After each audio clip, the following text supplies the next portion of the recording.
Imagine your child sitting quietly in a corner surrounded by laughter, balloons, and music, yet not a single soul remembers it's his birthday.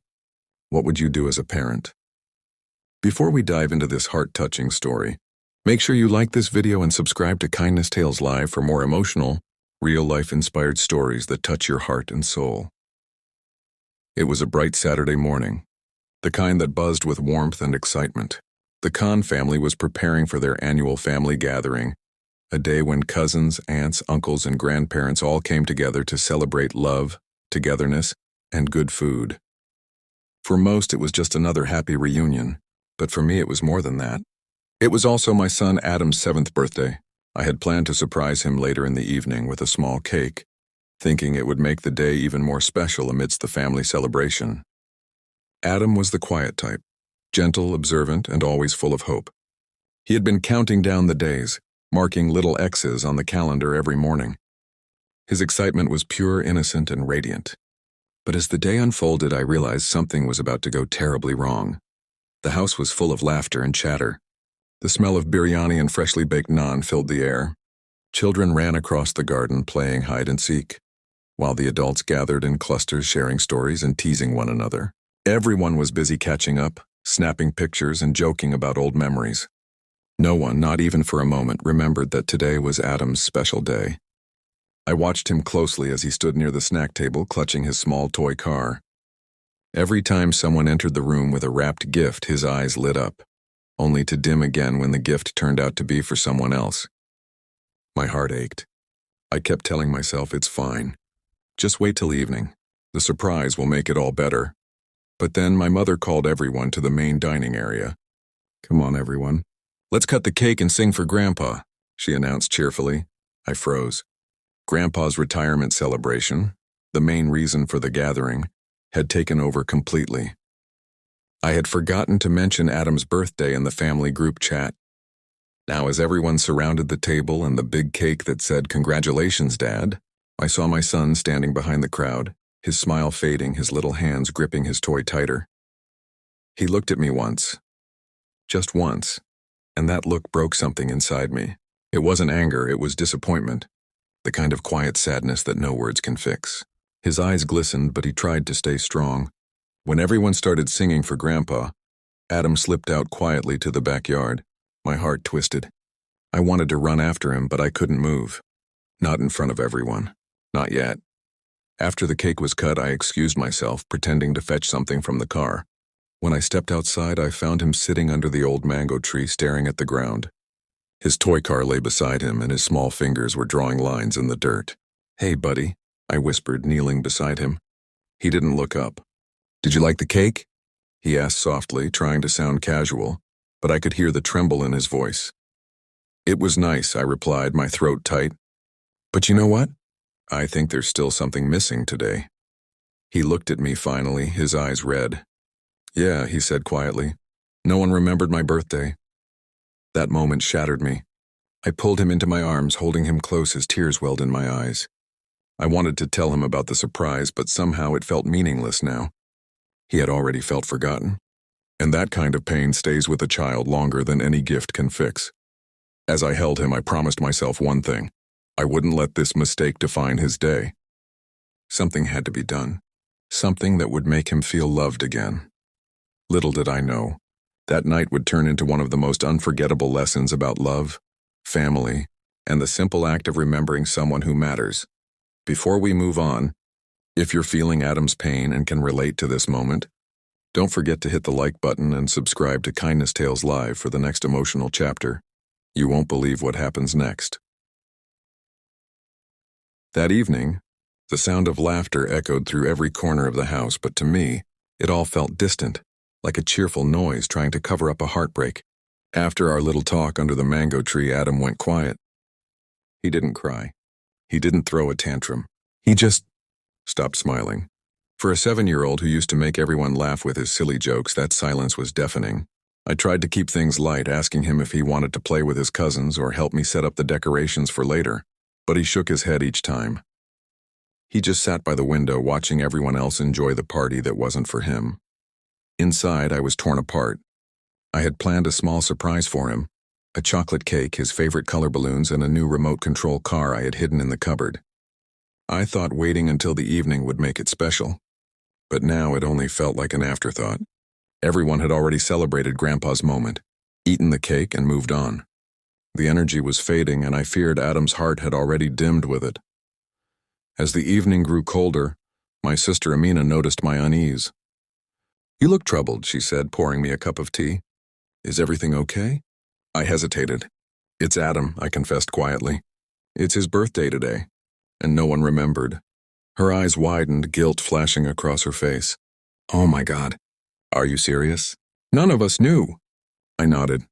I wanted to surprise him later, but I think it's too late. He already feels forgotten. Amina sighed deeply and looked toward Adam, who was still sitting quietly, tracing invisible shapes on the foggy window pane. "Kids remember moments like this forever," she said softly. "You have to do something before this turns into a memory that hurts." Her words pierced through me. She was right. I had to act fast, not for the sake of appearances, but to heal the tiny crack forming in my son's heart. I excused myself and went straight to the kitchen, where the leftover party supplies were kept. Balloons, candles, even an extra box of sparklers. Everything was there. I pulled them out with trembling hands and started decorating the small dining area. My mother noticed me rushing around and asked what I was doing. When I told her, her eyes filled with regret. "Oh, my dear, how could we all forget?" "Let's make it right," she said, joining in immediately. Soon Amina gathered the kids, whispering something that made them giggle with excitement. My father lit the candles and my mother reheated some snacks. It wasn't grand, but it was warm, filled with love and sincerity. Within 15 minutes, the once-forgotten corner of the house began to look magical. Balloons tied to chairs, fairy lights twinkling, and a little chocolate cake sitting proudly on the table with the words, "Happy Birthday, Adam," written in frosting. Now came the hardest part, bringing him in without him realizing what was happening. I found him still by the window, lost in thought. I knelt beside him and whispered, "Hey, champ, can you help me with something in the dining room?" He shrugged. "Okay," and followed me, dragging his little feet across the carpet. The moment he stepped inside, the lights dimmed. Then with one loud cheer, everyone shouted, "Surprise!" Happy birthday, Adam. His face froze. His eyes darted across the room. The balloons, the candles, the cake, and all the smiling faces looking at him. For a moment, he just stood there, stunned, as if his mind couldn't believe what his eyes were seeing. Then slowly, his lips curved into a shaky smile. Tears welled up, but this time they were tears of joy. He turned to me and whispered, "You remembered?" I knelt down and hugged him tightly. "Of course I did, my love. I always do." As everyone sang the birthday song, his laughter filled the room again. The sound I had missed all day returned, bright and pure. He blew out the candles with one deep breath and made a wish. I didn't ask what it was, but from the way he looked at everyone afterward, I think I knew. He wished never to feel forgotten again. That night, I realized something profound. Sometimes love isn't shown in big gestures or expensive gifts. It's shown in the small act of remembering someone's special day, of making them feel seen. But just when I thought the night had healed everything, something unexpected happened. A phone call came in that would change everything again, and this time, not just for Adam, but for our entire family. Before we move to the next chapter, make sure to like this video and subscribe to Kindness Tales Live for more heart-touching stories that remind us of the power of kindness and love. Just when the warmth had finally returned to the house and Adam was happily showing his cousins his birthday gift, my phone started to ring. The laughter dimmed in my ears as I glanced at the screen. It was my younger brother Bilal calling from another city. I smiled, thinking maybe he'd remembered Adam's birthday and wanted to wish him. But as soon as I answered, his shaky voice made my heart drop. "Sister and its mom, she's not feeling well. The doctor says she might need to be taken to the hospital immediately." I froze. "What? But Mom's here, she's fine," I stammered. But then I realized he meant our grandmother, my mother's mother, the woman who had practically raised me, who used to braid my hair every morning and slip extra money into my hand when I went to school. "Where is she now?" I asked, my voice trembling. "At home. She collapsed a few minutes ago." "The ambulance is on the way," he said. I looked around at the happy scene before me. Balloons floating, children laughing, my son smiling again, and felt torn between two worlds. I couldn't let Adam see my panic, so I smiled faintly, telling him, "Sweetheart, I'll be right back. Keep playing with your cousins, okay?" He nodded innocently, unaware that something heavy had just shifted. I quietly walked to the porch where my mother stood speaking on her phone too, tears already glistening in her eyes. Our eyes met, and that was enough. We both knew the news wasn't good. "We have to go," she whispered. "It's Amma." The rest of the family gathered around us as we quickly explained the situation. My father offered to drive us immediately. Within minutes, the cheerful chaos of the house turned into silent urgency. Adam ran toward me, confused. "Mom, where are you going?" "It's my party," he said, his voice small and trembling. My heart cracked all over again. I knelt down, holding his little hands. "I know, baby. I'm so sorry. Grandma's mommy isn't feeling well. I have to go help her. Will you be a brave boy for me?" He bit his lip, eyes watering. "Can I come with you?" he asked softly. "Not this time," I said, kissing his forehead. "Stay with Amina, Auntie. I'll be back soon, okay?" He nodded reluctantly, and I turned away before he could see the tears falling down my cheeks. The drive to Grandma's house felt endless. The sky had turned dark, and raindrops began tapping against the windshield like a ticking clock. My mother sat beside me, clutching her shawl, whispering prayers under her breath. I held her hand, afraid to say anything, afraid that words might break her completely. When we arrived, the ambulance was parked outside, red lights flashing against the wet pavement. 2 paramedics were helping Grandma onto a stretcher. She looked frail, too frail. Her eyes opened just slightly, meeting mine for a fleeting second. "Aisha," she whispered weakly. I ran forward and held her hand. "I'm here, Amma. You're going to be okay." She smiled faintly. "Take care of the little one," she murmured before the oxygen mask covered her mouth. My heart stopped. The little one? Did she mean Adam, or... The doctors didn't allow us to ride in the ambulance, so we followed closely behind in our car. The whole time my mother kept repeating, "She's strong. She'll make it." But something deep inside me whispered otherwise. At the hospital, time lost all meaning. The cold, sterile lights, the sound of beeping monitors, the echo of hurried footsteps. It all blurred together. After what felt like an eternity, the doctor came out, his face serious. My mother grabbed his arm. "How is she?" she asked. He sighed softly. "She's stable for now, but she needs rest and constant monitoring. Her heart is weak." The stress might have triggered it. We both let out a shaky breath. Relief mixed with exhaustion washed over us. "Can we see her?" I asked. He nodded. When I entered the room, she looked peaceful, her breathing steady. I sat beside her, holding her hand again. "You scared us," I whispered, brushing away a tear. "But you'll be fine, Amma, I promise." Then, out of nowhere, she opened her eyes again and whispered something that would stay with me forever. "Don't let the child think he's forgotten. It hurts more than you think." Those words pierced through me. She was talking about Adam. Even in her weakened state, she had somehow known that my son had spent the day feeling invisible. I broke down, holding her hand tightly, promising silently that I would make things right. That night, I returned home with a heavy heart, but also with a new determination. I realized birthdays, love, and presents weren't just celebrations. They were memories. Memories that either healed or haunted, and I was done letting my child feel unseen ever again. When I returned home that night, the house was quiet. The laughter and chatter from earlier had faded into stillness.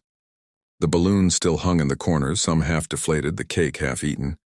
It felt strange walking back into the same place that had been full of life just hours ago, now carrying the weight of the day's emotions on my shoulders. My body was tired, but my heart was heavier. I peeked into the living room where the children had fallen asleep, scattered like little angels across the couches and carpets. And there, curled up under a thin blanket, was Adam, holding his new toy car against his chest. His face was peaceful now, but his small hand clutched the toy tightly as if afraid someone might take it away. I knelt beside him and brushed a strand of hair from his forehead. "I'm sorry, my baby," I whispered, kissing him gently. "You deserved a better day." Amina, who had stayed behind to watch the kids, appeared quietly from the kitchen. "He waited for you," she said softly. "He kept asking if you were coming back. He didn't want to sleep until he knew you were safe." My chest tightened. He's too kind for this world, I murmured. Amina smiled sadly. He gets that from you. The next morning, the rain had cleared and the soft sunlight filtered through the curtains. I woke up early and decided to do something special for Adam, something that would erase the sadness from his heart completely. I went to the market and bought everything he loved: colorful balloons, candles, a small gift, and ingredients for his favorite breakfast: pancakes with chocolate syrup and strawberries. I even stopped by the bakery to order another cake, smaller this time, with a single line written on it: "To the boy who makes every day brighter." When I got home, I tiptoed to his room and began decorating quietly. By the time he woke up, the entire room was filled with balloons, ribbons, and sunlight. As his eyes fluttered open, confusion crossed his face first, then joy. "Mom, what's this?" he gasped. I smiled. "Round 2 of your birthday party. Yesterday wasn't enough for my favorite boy." He laughed, that beautiful sound I'd missed so much. "But Mom, we already had cake." "Yes," I said, placing the new one on the table beside his bed. "But that one wasn't just for you. This one is." He looked at it for a moment, his eyes sparkling, then threw his arms around me. "Thank you, Mommy." Those 2 words, so simple, healed something deep inside me. I held him close and whispered, "You're never forgotten, Adam, not for a single moment. Even when the world forgets, I never will." We spent the morning laughing, playing, and making a mess with flour and syrup in the kitchen. Later, I called my mother to check on Grandma. She was recovering well, thank God. Hearing that gave me peace. Life, I realized, was unpredictable. One moment you could be celebrating, the next praying for someone's life. But through it all, love was the constant that held everything together. That evening, as the family gathered again to check on Grandma over a video call, Adam surprised me. He stood in front of everyone, shyly holding a drawing he'd made. It was a picture of our family, all of us smiling with a big red heart above our heads. At the bottom, in uneven letters, he'd written, "Family never forgets." The room went silent for a moment. My mother's eyes softened as she saw it on the screen. "That's beautiful, Adam," she said tearfully. And so true. Even Grandpa, who rarely got emotional, cleared his throat and said, "Looks like this young man reminded us all of what matters." That night, I tucked Adam into bed and turned off the light. Before closing his eyes, he whispered, "Mommy, can I tell you my birthday wish now?" "Of course," I said. He smiled sleepily. "I wish that everyone in our family would always remember each other. Not just on birthdays, but always." I sat there for a long time, listening to his steady breathing, realizing how much wisdom lived in that tiny heart. Sometimes children teach us the lessons we forget as adults. We get busy, distracted, chasing the big things, while they remind us that love is found in small moments, in remembering, in showing up. A week had passed since that unforgettable day, the day my son's heart broke and healed all within the span of hours. Life was slowly returning to normal. Grandma was recovering well in the hospital, and every evening the whole family gathered for a video call to check on her. The guilt of forgetting Adam's birthday had turned into a soft resolve within everyone, to never take any moment or person for granted again. But I had no idea that something even more beautiful was about to happen. It was a quiet Sunday morning when my father called a family meeting at his house. "Everyone, come over for lunch," he said firmly. "There's something important I want to do." His tone carried warmth this time, not the usual seriousness. By noon, everyone had gathered, my siblings, cousins, and even Grandma on a video call. The air buzzed with curiosity. Adam, unaware of what was going on, sat beside me, playing with his toy car. Then my father stood up, clearing his throat, holding a small paper in his hands. "Last week," he began, "we made a mistake, a painful one. We forgot the birthday of someone very special to us." Everyone looked down, their faces red with embarrassment. My father continued, "But in that mistake, we learned something valuable, how a single moment of being forgotten can leave a mark on someone's heart, and how love can fix even the deepest hurt." Then, to everyone's surprise, he turned toward Adam with a smile. "So today," he said warmly, "we're going to celebrate again. This time properly." The room suddenly filled with music. Amina came out carrying a large cake, bigger than before, with bright blue frosting and the words, "Happy Birthday, Adam. Our little sunshine," written across it. Everyone started clapping and cheering as Adam's eyes went wide with pure joy. He looked at me, confused but glowing. "Mommy, again?" He laughed. I nodded, tears in my eyes. "Yes, sweetheart." This time everyone remembered. As the candles flickered, he looked around the room filled with smiling faces. His grandparents, aunts, uncles, cousins, and me, all watching him with love. When we started singing, his voice joined in, soft but happy. He closed his eyes for a moment before blowing out the candles, and in that moment, something magical happened. Our family healed. After the laughter died down, my father lifted Adam onto his lap. "Do you know something, young man?" he said. "You taught us more in one day than we learned in years." Adam tilted his head. "What did I teach you, Grandpa?" He smiled. "That love isn't just saying I care, it's remembering. It's showing up. It's making people feel seen." Everyone nodded silently. Even my mother wiped a tear from her eye. Later that evening, after the cake was gone and the children had run off to play, Grandma spoke through the video call, her weak voice steady but full of emotion. "Adam," she said gently, "when I was in the hospital, I prayed that God would show this family how precious every heartbeat is. And He did. Through you." The room went quiet. Even the little ones stopped playing. Her words carried a warmth that wrapped around every heart present. That night, as we drove home, Adam sat beside me, humming softly, holding his new birthday card signed by everyone. "Mom," he said suddenly, "today was the best day ever." I smiled. "Even better than your real birthday?" He thought for a moment, then nodded. "Yes, because today I didn't just get presents. I got everyone's love."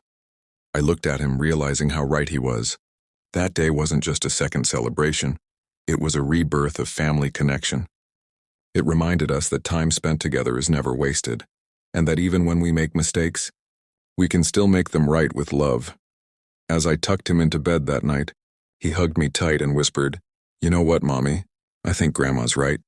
Love remembers." And those two words, love remembers, stayed with me long after he drifted to sleep.